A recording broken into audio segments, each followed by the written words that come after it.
Bonjour Jean-Louis Mélézy. Bonjour. Donc Jean-Louis Mélézy est à la fois auteur, écrivain, réalisateur, mais surtout scénariste, puisque nous on est là pour ce métier-là, scénariste. Donc tu as notamment écrit le scénario du film Marius et Jeannette, c'est ça? Ouais. Et donc avant d'en arriver là, quel était le processus? Comment es-tu devenu scénariste? Alors, j'en avais aucune intention. En fait, j'étais passionné de cinéma et puis sans avoir fait d'école, je me suis dit pourquoi pas découvrir ce monde-là que je connaissais absolument pas. Je suis monté à Paris, j'ai fait des rencontres et une de ces rencontres, c'était Robert Guédiguian, qui était producteur à l'époque, donc je l'ai rencontré parce que j'avais un projet de film que j'ai jamais réalisé, mais du coup je suis devenu son scénariste pour 10 films. Alors, est-ce qu'il y a une différence entre l'écriture d'un scénario de film et d'un roman, puisque tu écris également donc Il y a strictement rien en commun. Ah oui. À part les mots, on utilise. Non, c'est le scénario. Le scénario, c'est un objet qui presque ne devrait pas exister. C'est pas un objet, c'est pas une finalité. Le scénario, c'est un outil qui va permettre à un film de se faire, donc à un réalisateur de poser les bases de ce qu'il a envie de faire, aux comédiens d'avoir des dialogues. Enfin, voilà, de réunir comme ça toute une équipe autour d'un projet commun.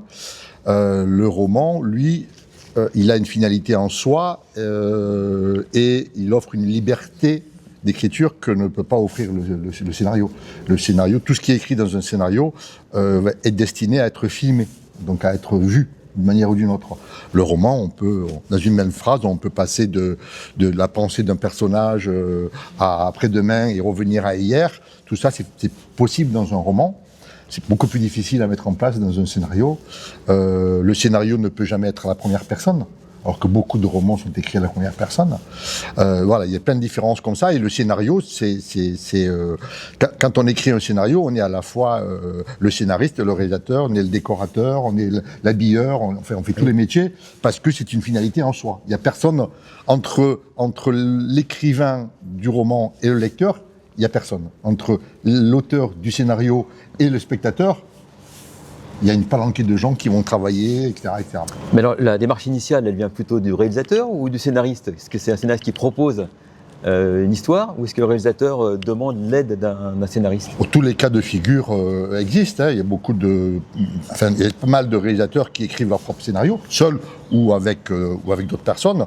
Moi, quand j'ai écrit avec Guédiguian, on partait souvent d'une idée de lui, une idée, une envie, pas un schéma précis. Il y avait rien de défini. On avait un ou deux personnages ou une envie, et on partait de là pour écrire un scénario, quoi. Quand j'ai écrit Joseph pour Aurel, film d'animation, on est parti de la vie de Joseph Bartoli. Et j'ai raconté, moi, ce que j'avais envie, enfin, j'ai choisi dans la vie de Joseph Bartoli ce qui m'intéressait, c'est-à-dire le moment où il quitte l'Espagne pour venir s'installer, enfin, pour venir se réfugier en France, et l'accueil, avec beaucoup de guillemets, que la France offre aux réfugiés espagnols. Donc là, c'était une envie de Aurel de faire un film, mais je ne savais pas lequel, sur ce peintre, sur ce dessinateur.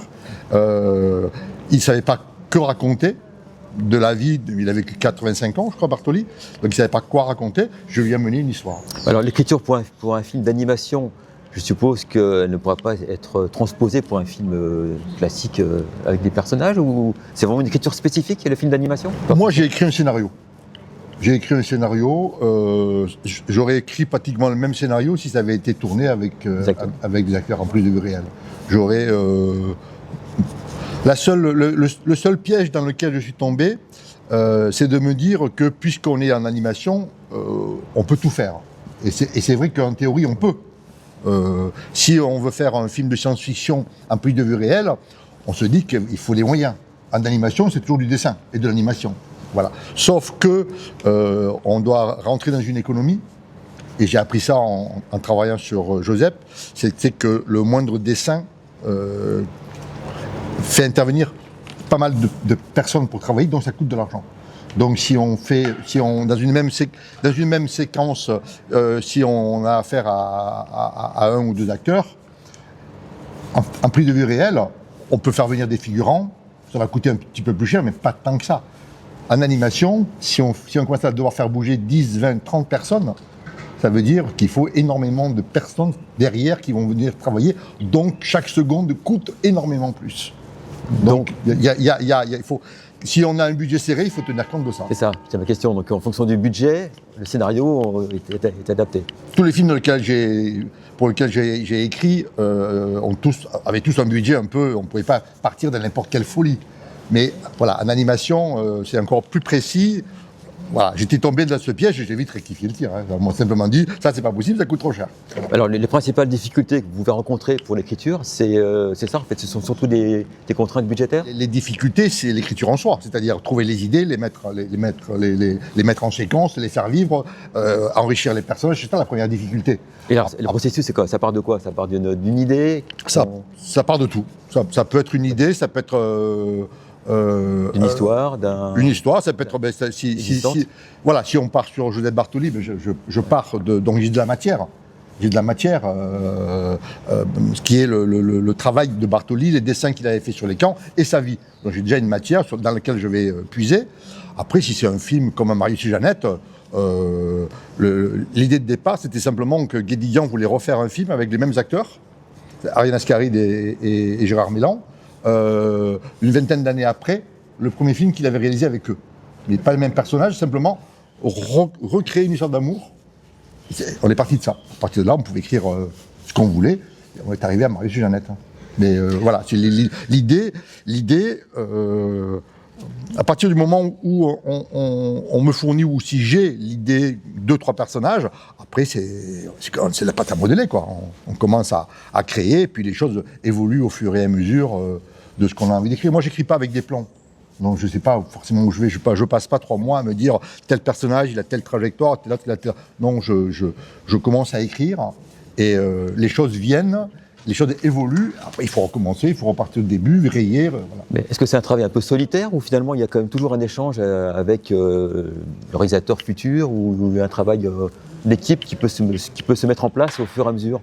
Ou c'est vraiment un travail solitaire jusqu'à la fin de l'écriture qui peut forcément évoluer, je suppose? Tout ça est mélangé.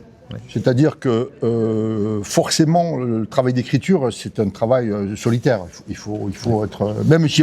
Moi il m'est souvent arrivé d'écrire en face de Guédiguian. Mais lui, il faisait ses trucs, et moi, j'écrivais.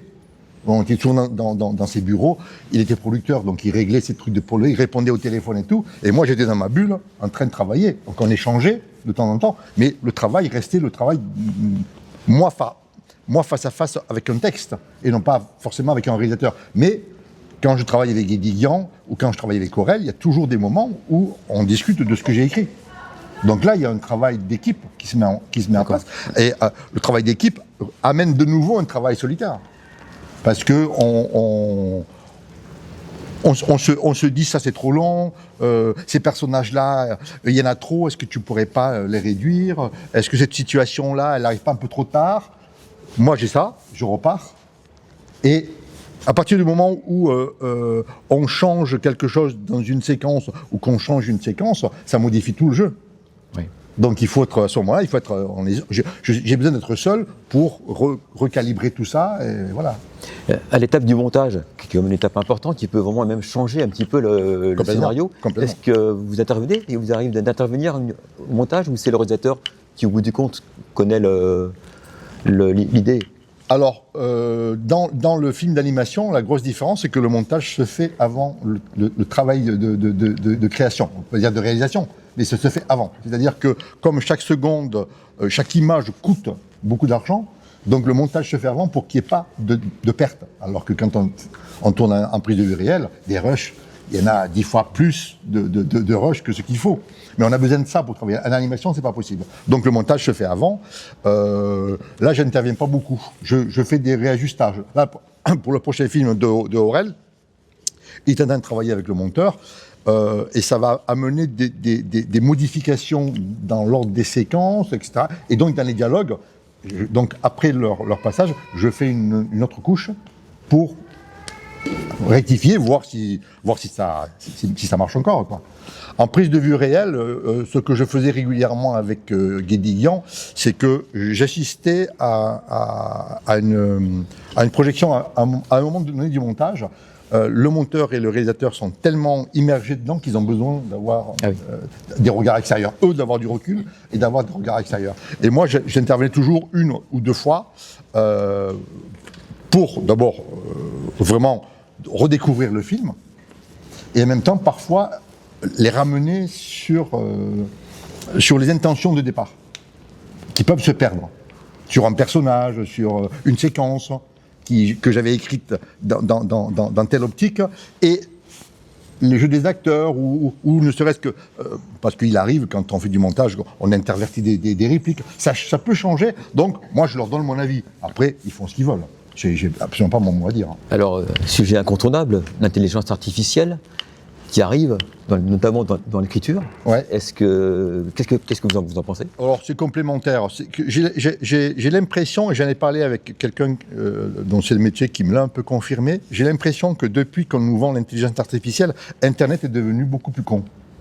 C'est-à-dire que lorsqu'on pose une question à Internet, il vous fournit pas des réponses sur la question, il vous fournit des réponses sur les mots. Alors, c'est-à-dire que pour avoir... Par exemple, si vous demandez quelle chanson chantait Johnny Hallyday dans telle année, il va vous répondre sur Hallyday, il va vous répondre sur l'année en question. Mais là, l'info, vous l'aurez que... Voilà. Si vous posez la même question à l'intelligence artificielle, elle va vous répondre tout de suite. Sauf qu'il y a quand même beaucoup de chances qu'elle invente une réponse. Et j'ai souvent été confronté à ça. Des fois, je m'amuse à poser des questions. Enfin, je m'amuse. C'est pour gagner du temps, pour travailler, pour écrire. Je pose une question qui est factuelle. Hein. Je cherche des informations sur ça et ça et ça. Et dans les réponses fournies, il y a parfois des choses déroutantes. Alors, je vérifie toujours sur Internet. Et parfois même, je demande à l'intelligence artificielle, je dis, mais ce sont des vraies réponses? Et là, elle me dit, ah, mais vous voulez des vraies réponses? Et donc, elle rectifie. Donc, il faut quand même... voilà. Et je crois que, évidemment, ça va remplacer plein de métiers. Bien sûr, ça va remplacer plein de métiers. Je crois que, d'abord, on fait des intelligences artificielles qui visent des secteurs. Donc, je sais qu'il existe une intelligence artificielle pour l'aide, ça me fait beaucoup rire, l'aide à l'écriture de scénarios. Donc il y a eu une intelligence artificielle qui n'est spécifique qu'à ça. Alors je sais très bien que si on veut faire le 425e épisode de telle série, si on donne à l'intelligence artificielle toutes les informations, tout ce qui s'est passé avant, elle est capable de vous écrire un scénario. Ce qui ne veut pas dire qu'il ne faut pas passer derrière, mais je crois que si le prochain film que j'ai écrit pour Aurel, on avait donné les informations à l'intelligence artificielle, je ne suis pas sûr qu'elle aurait sorti le scénario que moi j'ai écrit. Elle est quand même très limitée. C'est vrai que ça réagit très vite, mais ça réagit en obéissant à des codes, et puis ça va piocher d'autres informations ailleurs. Ça ne crée pas. Ça pioche des informations ailleurs, ça les assemble, et ça vous donne un truc. Mais ça ne crée rien. Alors que moi, chaque séquence, je me pose X questions que l'intelligence artificielle ne se pose pas, et les questions que je me pose, j'y trouve des réponses, ou je trouve d'autres questions qui m'amènent ailleurs. C'est un jeu qui s'emboîte, qui se désemboîte, c'est assez complexe. Toute écriture. Hein. Là, c'est un travail... vous avez une expérience. Quelqu'un qui veut se lancer dans le métier de scénariste. On connaît tous des formations du métier de technicien pour faire du cinéma, réaliser. Mais est-ce qu'il existe des parcours spécifiques pour être scénariste, ou c'est une vocation? Ça existe. Hein. Moi, quand j'ai commencé dans ce métier, d'abord, moi, je voulais pas de scénariste, donc j'ai pas fait d'école de scénariste. Mais il existait des écoles dans lesquelles on pouvait, comme la FEMIS, ou l'IDEC, je ne sais jamais lequel est aujourd'hui. l'IDEC avant et maintenant FEMIS. Voilà, c'est la FEMIS. Donc, il y a des parcours de scénaristes à la FEMIS. C'est très compliqué à y aller. Mais maintenant, je sais qu'il y a d'autres écoles qui sont ouvertes. Il y a pas mal de stages, de formations autour de métiers de l'écriture. Ça s'apprend vraiment, ou il faut être quand même avoir un esprit créatif pur? Il y a des techniques. Il y a des bases à apprendre, très peu. Techniquement, il y a très peu de bases à apprendre. Ensuite, moi, j'ai assisté, j'ai participé plutôt en tant que scénariste, pas en tant qu'élève ou quoi que ce soit. J'ai participé à quelques cours, et j'ai remarqué que souvent dans ces stages et ces cours-là, on vous donne les clés plutôt pour la télévision. Et donc pour la télévision, il faut surtout apprendre à se glisser dans un travail d'équipe, à se glisser dans un travail qui est une réponse à une demande spécifique d'une chaîne pour telle série, pour tel produit, etc. etc. Donc en cinéma, on a encore la chance d'être, en tout cas, moi, c'est ce que j'ai voulu faire depuis que j'écris des scénarios, d'avoir la liberté d'invention et la liberté d'aller. Comme j'ai beaucoup travaillé avec des réalisateurs, ce qui m'intéresse, c'est le ping-pong. C'est-à-dire que le mec qui est en face de moi, même si ça fait 20 ans que j'écris avec lui, je ne le connais pas. Et donc, ce qui m'intéresse en écrivant, c'est de lui faire des propositions, pour voir dans ces propositions qu'est-ce qui l'intéresse, qu'est-ce qui ne l'intéresse pas. Qu'est-ce que je pousse moins parce que je sens des réticences. Si ça l'intéresse vraiment pas, si c'est fermé, peut-être que j'y vais pas, mais peut-être que j'insiste quand même. C'est tout ce jeu qui m'intéresse, moi, quoi. Et ça, je crois pas qu'on me l'aurait appris. Ça, c'est comment moi je réagis dans ce travail-là par rapport à l'autre. Et puis il y a des gens pour qui ma méthode, ça marche pas. Ils n'ont pas envie de ça. Ils ont envie de réponses claires et nettes, etc. Ouais. Et ça, moi, ça m'intéresse moins.